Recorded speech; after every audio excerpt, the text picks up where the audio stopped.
नमस्कार। Exam happy by Jharkhand channel में आपका स्वागत है। तो दोस्तों जुड़ चुका हूं मैं यहां पर आप सभी के शिक्षक भर्ती परीक्षा को लेकर के। तो आपको हम बताते चले, यदि आप शिक्षक बनना चाहते हैं, यदि आप जेटेट पास करना चाहते हैं, सहायक आचार्य परीक्षा पास करना चाहते हैं, सहायक अध्यापक आकलन परीक्षा पास करना चाहते हैं, अब तक आपने महसूस किया होगा कि यदि आप में से किसी ने फेल किया है तो वो फेल करने की चांसेस जो होती है 2 नंबर, 4 नंबर, 5 नंबर, इसी के अंतराल में लोग फेल करते हैं।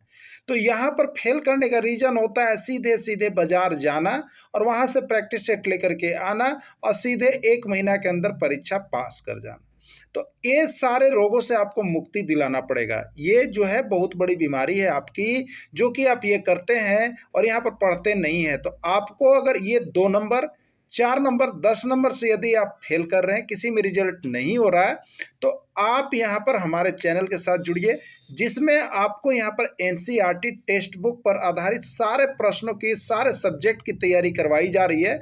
जहाँ पर यदि आप जुड़ते हैं तो आपको यहाँ पर 100 नहीं 101% पास होने की गारंटी देता है। जहाँ आप 2-4 नंबर कम करके चलते फेल हो रहे थे, वहाँ आपको 2-4-5 नंबर ऑटोमेटिक बढ़ने वाला है। तो आप किसी भी परीक्षा की तैयारी कर रहे हो तो अपनी कमजोरी को छुपाए नहीं। जरूर आपको ये लगा होगा कि ये सही बात है। तो यदि आपको लगता है तो आप यहाँ पर अगर आकलन परीक्षा की तैयारी कर रहे हैं तो 501 रुपये में आपको लाइफ टाइम दिया जा रहा है। अगर जेटेट परीक्षा की तैयारी कर रहे हैं तो 999 रुपये, और सहायक आचार्य परीक्षा की तैयारी कर रहे हैं तो 999 रुपये में आप हमारे साथ जुड़ करके यहाँ पर डेली प्रैक्टिस कर सकते हैं, एनसीईआरटी का नोट्स खरीद सकते हैं। और यहाँ से सारी तैयारियां जब से आप करेंगे तो आपको यह महसूस होगा, कुछ ही दिनों में आपको यह महसूस होगा, आपको पता चलेगा कि जो हम में कमियां थी वो कमी अब दूर हो रहा है। तो आप जल्दी करेंगे और जरूर। शिक्षक की सपना देखने वाले मेरे प्यारे बंधुओं, आज का वीडियो आप लोगों के लिए बहुत ही महत्वपूर्ण वीडियो होगा, जो कि हर परीक्षा में किसी न किसी राज्यों में यह पूछा जाता है और आपके अवस्था पर आधारित होगा। तो शिक्षक यदि आप सपना देख रहे हैं तो यह वीडियो देखना नहीं भूलेंगे आप। तो इसमें देखिए संपूर्ण मनोविज्ञान का बहुत ही महत्वपूर्ण प्रश्न दिया गया है, आप सभी अवश्य देख लेंगे। किससे कहते हैं, इसमें केवल मेरे प्यारे शिक्षक बंधुओं हम वैसे ही प्रश्नों को लेकर के केवल आपके लिए आए हुए हैं जो कि आपके हर एग्जाम में पूछे गए हैं। तो आप इन सारे प्रश्नों को खेल नहीं समझेंगे, एक बार जरूर बना लेंगे, जिससे कि आपका यहाँ पर सीडीपी में जितने भी मार्क्स है फुल मार्क्स आ सके। तो हमारे साथ जुड़े रहिए शिक्षक बनने के लिए। तो खिलौना का आयु किसे कहते हैं? बाल्यावस्था, शैशवावस्था, किशोरावस्था या कोई नहीं? तो मित्रों खिलौना का आयु शैशवावस्था को कहते हैं। यह शैशवावस्था जो होता है वो आपका 0 से 5 वर्ष को माना जाता है, और यही वह अवस्था है जिसमें बच्चे जो है यहाँ पर खिलौना के लिए ललायित रहता है और आपसे हर समय खिलौने की मांग करते रहता है, और इसी खिलौने से वह खेल खेल के बड़ा होता है मेरे प्यारे दोस्तों। तो खिलौना का आयु यानी शैशवावस्था यानी 0 से 5 वर्ष तक का बच्चा को खिलौना के आयु के नाम से जाना गया है। खेल की आयु किससे कहते हैं? खेल की आयु किससे कहते हैं? बाल्यावस्था को, शैशवावस्था को, किशोरावस्था को या कोई नहीं? तो प्यारे मित्रों खेल की आयु जो खेल का समय होता है वो आपको माना गया है 6 से लेकर के 12 वर्ष तक ये खेल की आयु है, और इस आयु को हम लोग कहते हैं, देखिए बाल्यावस्था। क्या कहते हैं? बाल्यावस्था। तो 6 से 12 वर्ष की आयु खेल की अवस्था होता है और इस अवस्था को हम लोग बाल्यावस्था कहते हैं। तो इसी को फर्क पता करना है कि खेल की आयु किसको कहते हैं, तो ये आपको कहते हैं बाल्यावस्था को खेल की आयु कहा जाता है।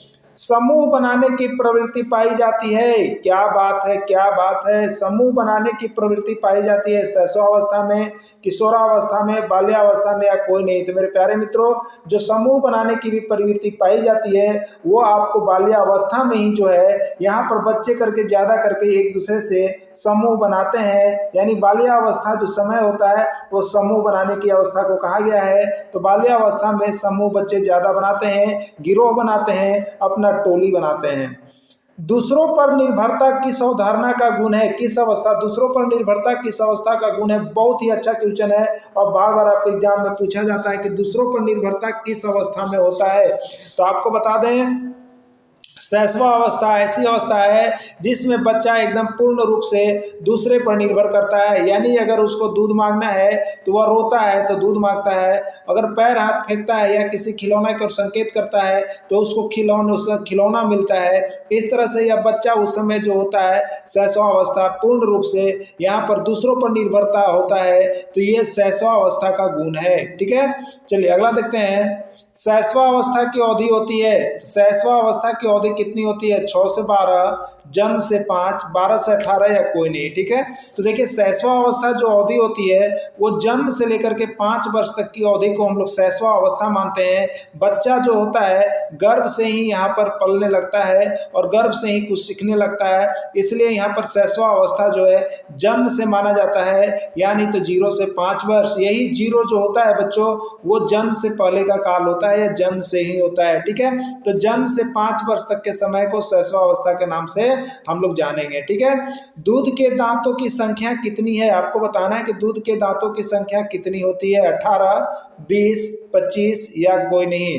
तो ये प्रश्न बार बार देखिए आपसे पूछा गया है कि बच्चे में दूध को दांतों की संख्या कितनी होती है, तो इसका राइट आंसर देखिए होता है 20, यानी बच्चों में दूध के दांतों की संख्या जो होती है वो आपकी 20 होती है। आगे आप देखेंगे शैक्षिक दृष्टि से बाल विकास की कितनी अवस्थाएं हैं? शैक्षिक दृष्टि से बाल विकास की कितनी अवस्थाएं हैं? 1, 2, 3 या कोई नहीं। तो देखिए शैक्षणिक दृष्टि से कहा जाता है उसमें बाल विकास की जो है 3 अवस्थाएं मानी गई है, जिसमें मुख्य रूप से आपको जो है शैशवावस्था, बाल्यावस्था और किशोरावस्था को माना जाता है। तो शैक्षिक दृष्टि से इसी अवस्था में बच्चे जो है अपने शैक्षिक सभी कार्यक्रमों को पूरा कर लेते हैं, इसलिए शैक्षिक दृष्टि से 3 अवस्थाएं महत्वपूर्ण होती है। बाल्यावस्था का समय होता है, बाल्यावस्था का समय कब होता है? 12 से 17, 6 से 12, 0 से 5 या कोई नहीं। तो आपने इसके पहले देखा है 0 से 5 वर्ष की अवस्था को शैशवावस्था कहते हैं और 6 से 12 वर्ष तक की अवस्था को बाल्यावस्था कहते हैं और 12 से ऊपर 18 वर्ष तक की आयु को किशोरावस्था कहते हैं और बाकी को प्रौढ़ावस्था कहते हैं। आपसे पूछा गया है बाल्यावस्था, यानी 6 से 12 वर्ष तक का समय बाल्यावस्था कहलाएगा। आगे आपको दिया गया है किस अवस्था को संस्कारों की अवस्था कहा गया है? किस अवस्था को संस्कारों की अवस्था कहा गया है? बाल्यावस्था, शैशवावस्था, किशोरावस्था या कोई नहीं। तो देखिए संस्कार की जो अवस्था होती है मेरे प्यारे मित्रों, जो संस्कार दिए जाते हैं वो आपको यहाँ पर सबसे ज़्यादा जो होता है शैशवावस्था ही होता है। शैशवावस्था ही बच्चा का ऐसा गुण है जिसमें बच्चा पूरे रूप से संस्कार को सीखता है और उसी के बाद जो है उसी स्तर का वो बनता जाता है। तो शैशवावस्था जो होता है संस्कार के लिए बच्चा का सबसे महत्वपूर्ण अवस्था माना जाता है। जीवन का अनोखा काल कहा जाता है। जीवन का अनोखा काल किसको हम लोग कहते हैं? शैशवावस्था को, किशोरावस्था को, बाल्यावस्था को या कोई नहीं। तो जीवन का अनोखा काल जो होता है वो आपका देखिए दोस्तों बाल्यावस्था होता है और सबसे अच्छी अवस्था होता है उसको कहते हैं सीखने का अनोखा काल कहते हैं, सीखने का अनोखा काल कहते हैं। शैशवावस्था, बाल्यावस्था, किशोरावस्था या कोई नहीं। तो सीखने का जो अनोखा काल होता है वह बच्चों को शैशवावस्था ही माना जाता है। इसी अवस्था में बच्चा जो है बहुत हद तक बहुत सारी चीज़ें जो सीख लेता है, यानी कहा जाता है कि 90% तक बच्चा सीख लेता है। 10%, 18% जो होता है वो 10% 18 वर्ष जाते जाते तक पूरा करता है। तो शैशवावस्था जो होता है सीखने का अनोखा काल को यहाँ पर कहा जाता है। संग्रह करने की प्रवृत्ति पाई जाती है। संग्रह करने, कोई चीज को चुनना, इकट्ठा करना या उसको संजोग करके रखना, ये प्रवृत्ति कब होती है? बाल्यावस्था में, किशोरावस्था में, शैशवावस्था में कोई नहीं। तो ये अवस्था जो संग्रह करने की होती है उस अवस्था को हम लोग यहाँ पर कहते हैं बाल्यावस्था। बाल्यावस्था में बच्चों में किसी भी चीज की संग्रह करने की प्रवृत्ति बहुत ज्यादा ही बढ़ जाती है। वो किसी भी सामान को अपने घर के इर्द गिर्द या अपने घर के सामान को एक जगह इकट्ठा करके संग्रह करके कलेक्ट करने का गुण उसमें आ जाता है और सभी चीज को सजा सजा कर रखना पसंद करता है। गिरोह वाली अवस्था कहा जाता है, यानी गैंग वाली अवस्था कहा जाता है। तो देखिए गिरोह में बच्चा रहना, गैंग में रहना कब पसंद करता है? बाल्यावस्था, शैशवावस्था, किशोरावस्था या कोई नहीं। तो बच्चा जो गिरोह में या गैंग में रहना सबसे ज्यादा जो पसंद करता है देखिए बाल्यावस्था में होता है, क्योंकि इस अवस्था में बच्चा खेल कूद की गतिविधि में ज्यादा भाग लेता है, इसलिए वह गैंग बनाता है। ठीक है, चलिए आगे देखेंगे। नैतिकता का अभाव किस अवस्था में होता है? किस अवस्था में उसमें नैतिकता का अभाव होता है? शैशवावस्था, बाल्यावस्था, किशोरावस्था या प्रौढ़ावस्था? तो आपको बता दें, शैशवावस्था में बच्चा जो होता है वो दूसरों पर निर्भर रहता है और इसमें किसी प्रकार को नैतिक गुणों को नहीं जानता है, यानी इसमें नैतिकता का पूर्ण रूप से क्या होता है? अभाव होता है। शैशवावस्था में नैतिकता का अभाव होता है। ठीक है। किशोरावस्था बड़े संघर्ष, तनाव, तूफान तथा विरोध की अवस्था है। किशोरावस्था बड़े संघर्ष, तनाव, तूफान तथा विरोध की अवस्था है। 101 बार देखिए आपके एग्जाम में पूछा गया है। ये जो है किसका कथन है? वैलेंटाइन का, स्टैनले हॉल का, डिम्पले का या लुक स्टॉक का? तो देखिए किशोरावस्था बड़े संघर्ष, तनाव तथा विरोध की अवस्था है। यह कथन जो है स्टैनले हॉल का है। किसका है? स्टैनले हॉल का है। अगला है, नवजात शिशु में हड्डियों की संख्या कितनी होती है? नवजात शिशु में हड्डियों की संख्या कितनी होती है? 206, 300, 220 या कोई नहीं। ठीक है। तो देखिए नवजात शिशु में जो हड्डियों की संख्या होती है वो 270 से लेकर के 300 तक माना जाता है। तो अगर 270 से नीचे ऑप्शन तो उसको नहीं लेंगे, तो 270 से ऊपर है और 300 के बीच में कोई ऑप्शन है तो उसको लेंगे। तो यहाँ पर देखिए 206 जो कि एक सामान्य वयस्क में हड्डियों की संख्या होती है वो दिया हुआ है। एक 220 है जो 270 से कम हो गया, यानी 300, यानी 300 लेंगे। एक नवजात शिशु में हड्डियों की संख्या कितनी होती है? 300 होती है। ठीक है। देखिए दोहराने की प्रवृत्ति पाई जाती है बाल्यावस्था, शैशवावस्था, किशोरावस्था या कोई नहीं। दोहराने की प्रवृत्ति किसमें पाई जाती है? तो दोहराने की जो प्रवृत्ति पाई जाती है मेरे प्यारे मित्रों, वो आपको शैशवावस्था में पाया जाता है, क्योंकि इस समय बच्चे जो हैं किसी भी बात को ज्यादा दोहराते हैं। ठीक है। शैशवावस्था में पूर्ण मस्तिष्क का विकास कितना होता है? देखिए शैशवावस्था जो कहा जाता है मेरे प्यारे मित्रों, इस अवस्था में पूर्ण मस्तिष्क का विकास कितना होता है? 70, 80, 90 या 100। तो शैशवावस्था में पूर्ण मस्तिष्क का जो विकास होता है वो आपका 90% होता है। ठीक है। किस अवस्था में व्यवहार मूल प्रवृत्तियों पर आधारित होता है? किस अवस्था में व्यवहार जो है मूल प्रवृत्तियों पर आधारित होता है? बाल्यावस्था, शैशवावस्था, किशोरावस्था या कोई नहीं। ठीक है। तो देखिए यहाँ पर मूल प्रवृत्तियों पर जो आधारित व्यवहार होता है आपका, वो आपका शैशवावस्था को ही माना जाता है।